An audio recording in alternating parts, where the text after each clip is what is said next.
Hello everyone, welcome to एल्बनूर academy. इस video में हम लोग देखेंगे क्लास 7 जो आपकी सिविक्स है, पॉलिटिकल साइंस, उस बुक का चैप्टर नंबर 1 ऑन इक्वालिटी। देखिए ये जो चैप्टर है ना, इसमें स्टोरी है, बहुत सारी स्टोरीज़ के थ्रू हमें बताया गया है कि इक्वालिटी क्या होता है। इक्वालिटी का हिंदी मतलब हुआ समानता, बराबरी। ये जो समानता है हमें किस तरह से संविधान में राइट टू इक्वालिटी मिला हुआ है, राइट टू वोट है, सबके पास बिल्कुल बराबर तरीके से। मगर क्या हमारे समाज में इक्वालिटी, समानता है? तो स्टोरी के फॉर्म में इस बुक में समझाया गया है। तो मैं आपको स्टोरी बताता हूँ। तो यहाँ आप देखें इलेक्शन हो रहा है, ऑन इलेक्शन डे यहाँ इलेक्शन हो रहा है और इलेक्शन में सब लोग यहाँ पे लाइन में खड़े हुए हैं। कोई टीचर है, कोई ट्रेडर है, ये स्टूडेंट हैं, ये डोमेस्टिक वर्कर हैं। ये डोमेस्टिक वर्कर मीन्स जो घर में काम वाम करते हैं उन्हें डोमेस्टिक वर्कर कहते हैं। तो ये जो इलेक्शन हो रहा है तो सब लोग लाइन में खड़े हुए हैं। इलेक्शन का दिन है तो कांता जो है वो डोमेस्टिक वर्कर है, वो अपनी फ्रेंड सुजाता से कह रही है ये सब लोग लाइन में खड़े हैं वोट देने के लिए। तो कांता कह रही है कितनी अच्छी बात है, हम सब लोग इक्वल, एक समान खड़े हुए हैं। जैन साहब जिनके यहाँ मैं काम करती हूँ वो भी इसी लाइन में खड़े हुए हैं। फिर कांता की टर्न आती है, जब वो वोट दे रही होती है तो कहती है मैं उसके लिए वोट दूंगी जिसने वादा किया है कि हमारे इलाके में जहाँ मैं रहती हूँ, हमारे एरिया में जहाँ मेरा घर है वहाँ पाइप वाटर जो लगाएगा मैं उसे वोट दूंगी। जिसने वादा किया है पाइप वाटर लगाने का मैं उसे वोट दूंगी। 6th क्लास में भी हमने पढ़ा था इक्वालिटी के बारे में। Equality is a key features of democracy and influence of all aspects of its functioning। Equality जो है वो डेमोक्रेसी की बहुत ही इम्पोर्टेंट चीज़ है। तो इस चैप्टर में हम लोग इक्वालिटी के बारे में पढ़ेंगे, किस तरह से डेमोक्रेसी में अगर इक्वालिटी नहीं होती तो कितनी गलत बात होती है। वो डेमोक्रेसी ने समानता सबको पॉलिटिकल तो दे रखी है, सबको वोट देने का अधिकार है, सबका वोट बिल्कुल बराबर होगा, अमीर गरीब के वोट में कोई अंतर नहीं होगा। मगर क्या हमें सामाजिक सोशल इक्वालिटी मिली है? तो ये इस चैप्टर में हम देखते हैं। तो ये देखिए सारे लोग लाइन में खड़े हुए हैं। कोई आर्टिसन है, कोई हाउसवाइफ है, कोई कंसल्टेंट है, कोई गवर्नमेंट ऑफिसर है, ये मीडिया का पर्सन है, ये अनएम्प्लॉयड है और ये इंडस्ट्रियलिस्ट हैं।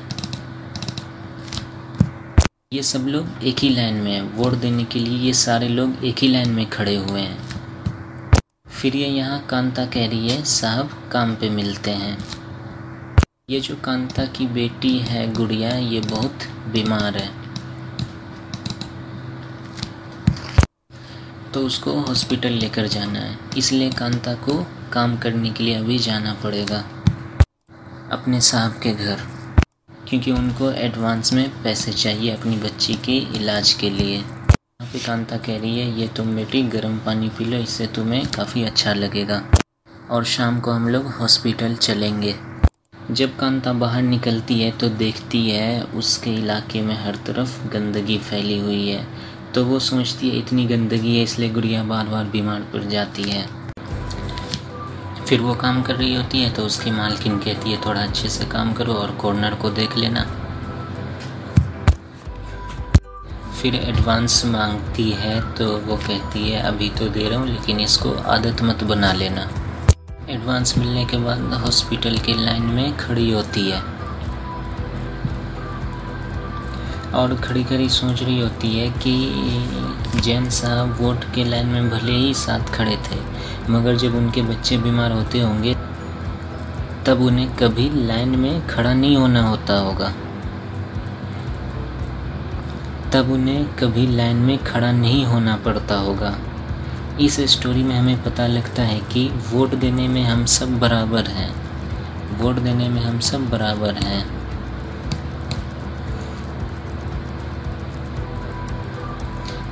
बट हमारे समाज में पैसों को लेकर बहुत असमानताएं हैं।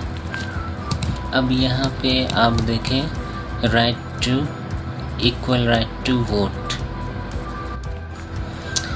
हमने कांता की स्टोरी पढ़ी, वो वोट देने गई थी और बहुत सारे लोग लाइन में खड़े थे। कांता ने अपने एम्प्लॉयर को भी रिकॉग्नाइज किया था। अशोक जैन और छोटे लाल ये सब उनके पड़ोसी हैं। डेमोक्रेटिक कंट्री इंडिया जैसा, उसमें सारे एडल्ट्स को वोट देने का अधिकार है।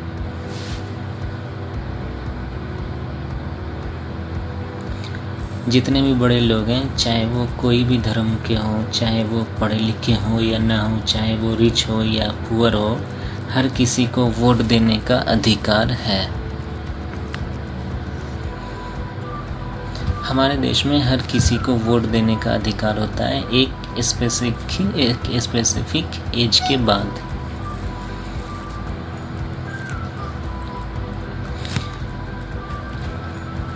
हमारे देश में 18 साल के बाद लड़का लड़की कोई भी हो, अमीर गरीब कोई भी हो, चाहे वो कोई भी धर्म का हो, सबको वोट देने का अधिकार है। इसलिए यूनिवर्सल मीन्स सबको, एडल्ट मीन्स एक बड़ा इंसान, फ्रेंचाइज वोट देने का अधिकार। यूनिवर्सल एडल्ट फ्रेंचाइज, जो भी एक बड़ा इंसान है, जो भी 18 साल से ऊपर का है, उसको वोट देने का अधिकार है। ये बहुत ज़रूरी एस्पेक्ट होता है किसी भी डेमोक्रेसी का। ये आइडिया जो है यूनिवर्सल एडल्ट फ्रेंचाइज, कि हर किसी को वोट देने का अधिकार दिया जाएगा, चाहे उसके पास कितना भी पैसा हो, सबको वोट देने का एक ही हक होगा। कांता बहुत एक्साइटेड थी, वोट देने के लिए बहुत खुश थी, बहुत ही काफ़ी हैप्पी थी, क्योंकि उसको लग रहा था कि उसको इक्वल की तरह ट्रीट किया जा रहा है। उसका एक वोट उतना ही इम्पोर्टेंट है जितना कि उसके एम्प्लॉयर का था।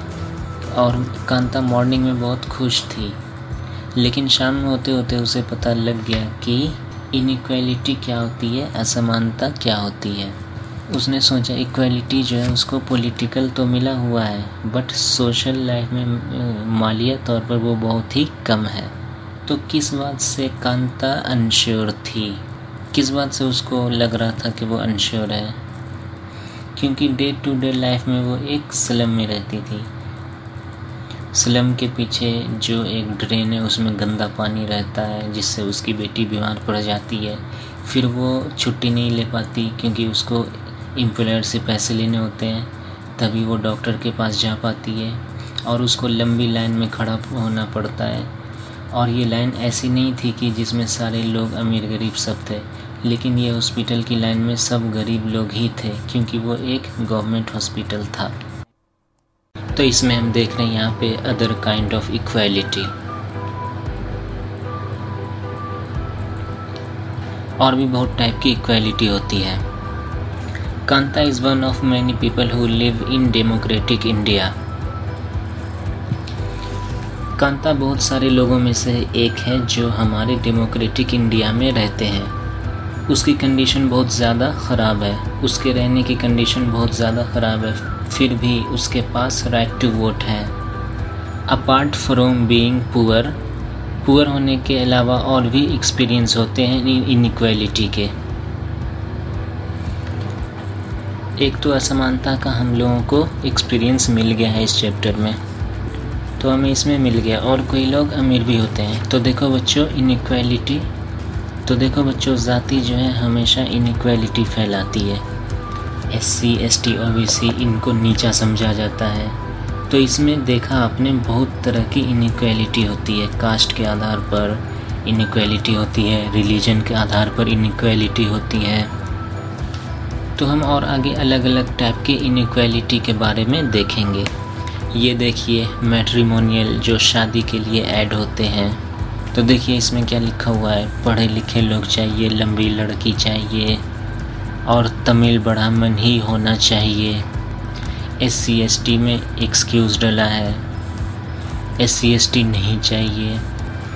तो इससे हमें पता लगता है इनइक्वालिटी है, नीचा समझा जाता है किसी को। More common forms of inequality in India is the caste system. Caste system जो है ये बहुत ही बड़ा फॉर्म ऑफ इनइक्वालिटी है हमारे देश में। रूरल इंडिया, विलेज में तो सबको अपनी कास्ट पता होती है, बट शहर में ये थोड़ा कम हो गया है। कुछ लोगों ने कास्ट को मानना बंद कर दिया है, लेकिन बहुत से लोग हैं जो अभी इसको मानते हैं। न्यूज़पेपर में देखिए सारे पढ़े लिखे लोग हैं, लेकिन अपनी कास्ट को सबसे ऊपर रखते हैं। यहाँ देखिए हमने एक दलित के बारे में पढ़ा था, हमने एक दलित बच्चे के बारे में पढ़ा था, डॉक्टर B.R. अम्बेडकर। उनके बारे में हमने पढ़ा था कि किस तरह उनको पानी पीने से स्कूल में रोक दिया जाता था, किस तरीके से उनके साथ खराब बर्ताव होता था। Dalit is the term that the so called lower caste. Dalit का मतलब होता है lower caste. Dalit means broken, लेकिन दलित का जो मीनिंग होता है वो है ब्रोकन या फिर टूटा हुआ। ये वर्ड जो है लोअर कास्ट को दिखाने के लिए बोलते हैं, और इससे हमें पता लगता है कि कितना ज़्यादा उनके साथ भेदभाव हो रहा है। ओम प्रकाश वाल्मीकि, ये भी एक फेमस दलित राइटर हैं। उन्होंने अपनी ऑटोबायोग्राफी, देखो बच्चों ऑटोबायोग्राफी का मतलब क्या होता है? इसका मतलब होता है अपने बारे में लिखना। उन्होंने अपनी ज़िंदगी की कहानी लिखी है जूठन में, जूठन बुक का नाम है। उन्होंने अपनी ज़िंदगी के बारे में इस बुक में लिखा है। वो कहते हैं क्लासरूम में उनको सबसे पीछे बिठाया जाता था, और वो भी ज़मीन पर। The mat ran out before reaching the spot I set on. The mat ran out before reaching the spot I set on. मतलब मैट जो है वो ख़त्म हो जाती थी और मैं ज़मीन पर बैठता था। कई बार तो मुझे डोर के पीछे बिठा दिया जाता था, और कई बार बच्चे मुझे पीटते थे बिना किसी रीज़न के। एक बार जब मैं 4th क्लास में था तो हेडमास्टर ने मेरे से कहा कि पूरा प्लेग्राउंड साफ़ करो, और मैं पूरा प्लेग्राउंड साफ़ कर रहा था। मैं बहुत छोटा था और प्लेग्राउंड बहुत ही बड़ा था। मैं उसको साफ़ कर रहा था, मैं पूरा मिट्टी भर गया था और मेरे मुंह में भी मिट्टी चली गई थी।